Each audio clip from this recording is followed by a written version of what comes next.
लोकसभा चुनाव 2024 को लेकर समाजवादी पार्टी अपने प्रत्याशियों की लिस्ट में सबसे पहले आगे चल रही है और आज फिर समाजवादी पार्टी ने 5वीं लिस्ट जारी कर अपने प्रत्याशियों की घोषणा कर दी है।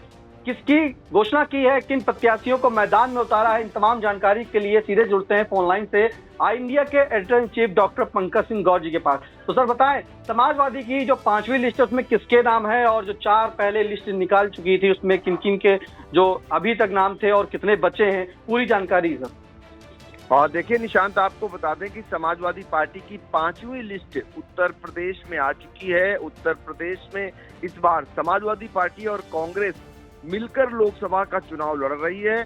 80 लोकसभा की सीटें हैं, जिनमें से 17 सीटें समाजवादी पार्टी ने कांग्रेस को दी है।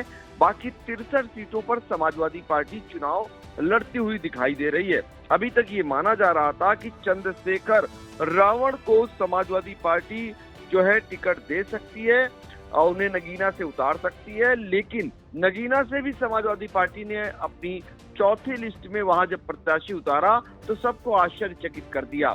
और जैसा कि आई इंडिया ने एक दिन पहले ही इस बात की पुष्टि कर दी थी अपनी खबर में, इस बात को खबर के जरिए सबको अवगत करा दिया था कि समाजवादी पार्टी मिश्रिख से घोषित पूर्व मंत्री रामपाल राजवंशी की जगह प्रत्याशी बदलेगी। तो आखिरकार आई इंडिया की खबर पर मुहर लग गई है और मिश्रिख लोकसभा सीट से पूर्व में घोषित पूर्व मंत्री रामपाल राजवंशी की जगह उनके बेटे मनोज राजवंशी को समाजवादी पार्टी ने प्रत्याशी घोषित कर दिया है।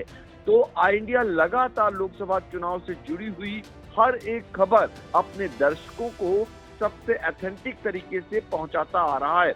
और आपको बता दें कि इसके अलावा अगर 5वीं लिस्ट की बात करें तो 6 प्रत्याशियों की घोषणा आज समाजवादी पार्टी ने की है और जिसमें महत्वपूर्ण प्रत्याशी के तौर पर अगर बात करते हैं तो वो है अखिलेश यादव के परिवार के उनके भाई धर्मेंद्र यादव। धर्मेंद्र यादव को लेकर तमाम बातें उठ रही थी, क्योंकि धर्मेंद्र यादव का क्षेत्र बदायूं आता है। बदायूं से वो सांसद रहे हैं और बदायूं से लड़ाए जाने को लेकर तमाम बातें उठी। उनकी पहले वो प्रत्याशी घोषित किए गए, फिर उनकी जगह पर उनके चाचा शिवपाल यादव को प्रत्याशी बना दिया गया। फिर कहा गया शिवपाल यादव शायद बदायूं से चुनाव लड़ना नहीं चाह रहे हैं और वो जो है संभल से टिकट मांग रहे हैं, लेकिन आखिरकार बदायूं में डेरा डाल दिया उनके चाचा यानी शिवपाल यादव ने और उन्होंने बाकायदा वहां पर अपना चुनाव प्रचार शुरू कर दिया। तो बदायूं से शिवपाल यादव पहले से ही अब घोषित हो चुके थे प्रत्याशी। अब धर्मेंद्र यादव को लेकर जो पूर्व सांसद रहे हैं कि वो कहां से लड़ेंगे, तो आजमगढ़ जो समाजवादी पार्टी का गढ़ कहा जाता है, हालांकि भारतीय जनता पार्टी ने पिछले चुनाव में उस गढ़ को ढाया था और इस बार धर्मेंद्र यादव को वहां उतारा गया है उस गढ़ को बचाने के लिए। पिछले दिनों समाजवादी पार्टी ने वहां बड़ा उस क्षेत्र में एक फेरबदल किया। जो हार का समाजवादी पार्टी का कारण बने थे गुड्डू जमाली, उनको समाजवादी पार्टी ने अपनी पार्टी में शामिल कर उन्हें एमएलसी बना दिया। ऐसे में गुड्डू जमाली के जरिए आजमगढ़ में समाजवादी पार्टी इस बार अपने गढ़ को जो है जीतना चाहती है, इसलिए धर्मेंद्र यादव को आजमगढ़ से प्रत्याशी घोषित कर दिया। इसके अलावा जो 6 प्रत्याशियों की सूची जारी हुई, जैसा कि मैंने शुरू में ही बताया है, मिश्रिख से अब मनोज कुमार राजवंशी को प्रत्याशी घोषित कर दिया गया है। तो मनोज कुमार राजवंशी जो कि चुनाव लड़ चुके हैं जो है हरगांव विधानसभा का, उन्हें प्रत्याशी घोषित किया गया। हालांकि उनके नाम पर स्टार लगा हुआ है। और इसके अलावा गौतम बुद्ध नगर से अगर समाजवादी पार्टी के प्रत्याशी के तौर पर जो घोषित हुए हैं उनका नाम बताएं तो डॉक्टर महेंद्र नागर को गौतम बुद्ध नगर से समाजवादी पार्टी ने अपना प्रत्याशी घोषित किया है। सुल्तानपुर महत्वपूर्ण इलाका है, यहाँ पर समाजवादी पार्टी ने पिछड़ी जाति के प्रत्याशी के तौर पर भीम निषाद को मैदान में उतारा है।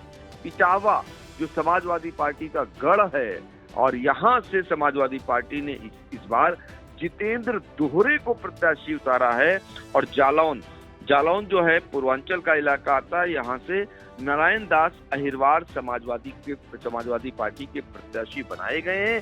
तो आप अपने दर्शकों को बता दें, समाजवादी पार्टी ने सबसे पहले अपने प्रत्याशियों की सूची जारी करनी शुरू कर दी थी। सबसे पहली सूची जिसमें 16 प्रत्याशी घोषित हुए थे, दूसरी सूची में 11 प्रत्याशी, तीसरी सूची में 5 प्रत्याशी और चौथी सूची में 7 प्रत्याशी और पांचवी सूची में 6 प्रत्याशी। तो कुल मिलाकर 45 प्रत्याशी समाजवादी पार्टी अब तक घोषित कर चुकी है।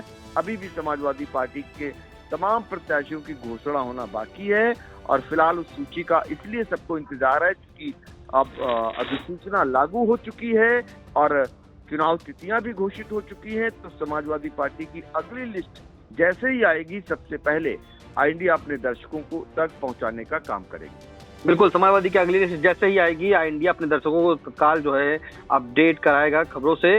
और आपको बता दें कि आज जो है समाजवादी पार्टी ने 5वीं लिस्ट जारी की है, जिसमें जो है उन्होंने 6 प्रत्याशियों को घोषित किया। जिसमें आपको बता दें कि जब दूसरी लिस्ट जारी हुई थी तो उसमें मिश्रिक के प्रत्याशी श्री रामपाल राजवंशी को बनाया गया था और अब जो आज 5वीं लिस्ट है उसमें मिश्रिक के प्रत्याशी को जो है, जैसा कि आई इंडिया ने पहले ही खबर चला करके दर्शकों का अपडेट भी कराया था और उसकी खबर पर जो है आज मुहर भी लग गई। वहीं उनके बेटे जो रामपाल राजवंशी के हैं, मनोज कुमार राजवंशी, उन्हें जो है मिश्रिक का प्रत्याशी बनाया गया है। तो सर, इस तमाम जानकारी के लिए आपका बहुत बहुत धन्यवाद।